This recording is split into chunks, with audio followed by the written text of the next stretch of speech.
There was a point in 2020 where I thought, okay, I might actually lose my life. Like, there's a point where I might actually die. And I really thought, like, something bad was going to happen to me and I may die. And I was like, okay, if I died, like, what have I actually done? Because I don't think people actually deep how draining it is. Like, extroverts especially, like these guys, you guys can call all day, all night. You guys can text all day, all night. You guys can do your thing. For introverts like me, it takes time, okay? Hey guys, welcome back to my channel. It's your boy Stefan back again with another video. If you made it this far, that means you made it to 2021. Let's just give a round of applause to 2021 a second. Let's just... Yeah. Cool. Alright, boom. First of all, I hope everyone's grateful for being here in 2021. Like, it's really not by our power. It really is just by grace that we actually made it to 2021. But without further ado, today I just want to quickly talk about 5 things that I learned in 2020.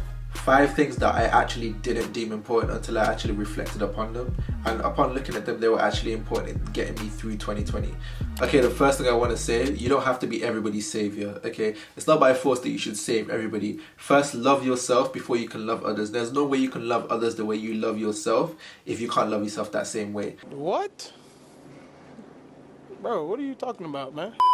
There's no way that you can keep showing love to other people, giving your love to other people when you yourself don't have that self-love within you. You yourself can't contain that self-love within you. You yourself can't accept that self-love from other people. So in 2020, the thing that I learned is that I do need to love myself more. That I do need to start appreciating certain things about myself more. If you need to do affirmations, do affirmations. Write affirmations on your wall. I have affirmations on post-it notes on my wall right there. Like, if you need to write things about yourself, things about your day, things that made your day great, do whatever you can to ensure that you love yourself to the extent where you're able to love other people as well. And for me, a personal help or personal support for that is God. I believe love itself is God, and without God there is no love. So therefore I require God, or I need God for love to even be within me so that I'm able to show that love to other people. But generally, you just need to understand that you need to love yourself. You need to understand that you're important. You need to understand that there's nobody else the same as you. You need to understand that you are special and you're unique, okay? You need to have that self-love within you. Appreciate yourself before you start going to save other people. You start helping other... Like, it's not a bad thing to help other people, don't get me wrong. Help other people to your heart's content, right? But there's no point helping other people when you're a broken piece yourself.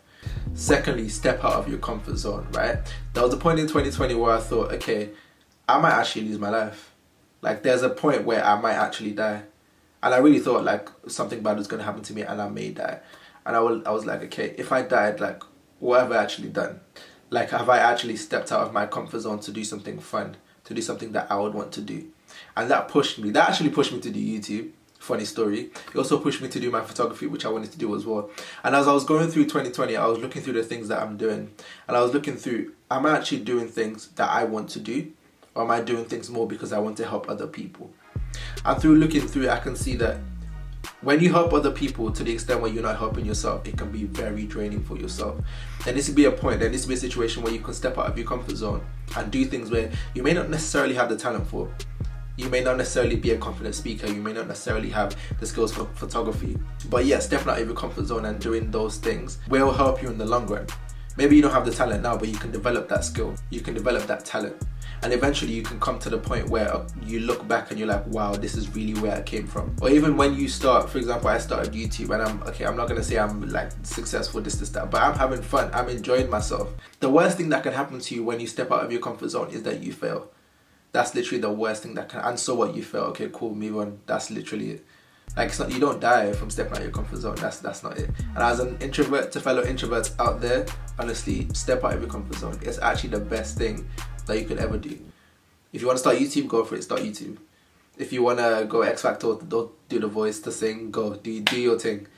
Just step out of your comfort zone, try it out first, dip your feet into a pool of water and try it out. See if you like it, and if you don't like it, you don't have to do it. It's not by force. The third thing I learned from 2020 is that through every bad situation comes a good lesson.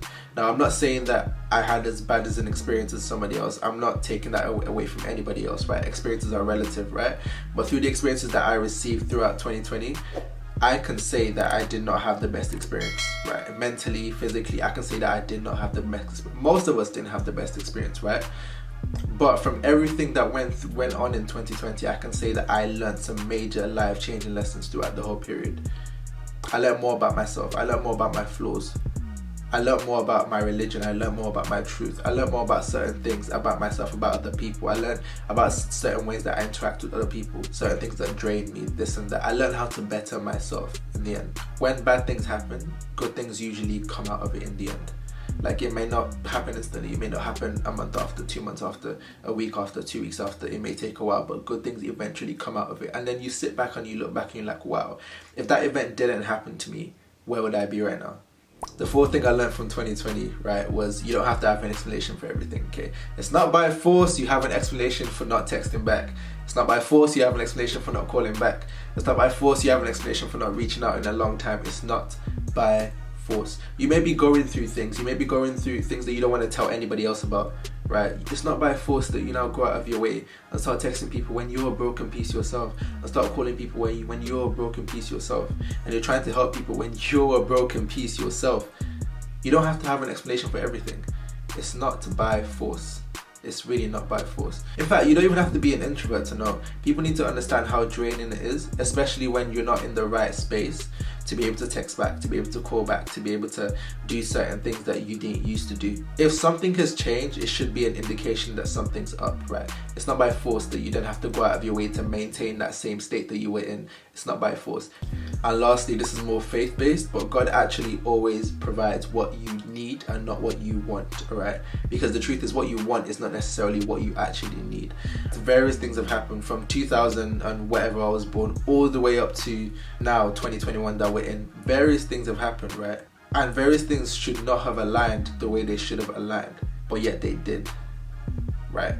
Bad things happening the way, terrible things happening. If I could start speaking about the bad things that have happened, like, I would not be able to finish, right? But through every bad thing, good things happen times 2. Do you get what I mean? And I'm not saying it's the same for everybody else in their life, but there's always a point where you sit back and look at your life, and then you will look at somebody else suffering a greater deal than you, and you'd be like, I actually have certain privileges that certain other people don't.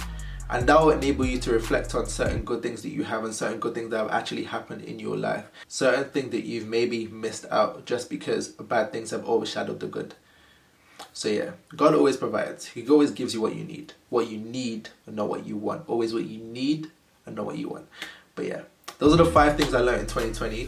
2020 was an awful year. I'm glad it's over. I'm glad it's over. Obviously, coronavirus is still going on. Coronavirus is still going in. Boris Johnson, the whole national lockdown, you guys know how it is. But it is what it is. God will provide. God will do his thing. And yeah, hope you guys enjoyed. Hope you guys loved it. Make sure to like, comment, and subscribe. Make sure to comment something that you've learned in 2020 as well. I would actually love to see what you guys have learned in 2020 as well. And yeah, it's been your boy, Stefan. Peace, love, and prosperity. Deuces.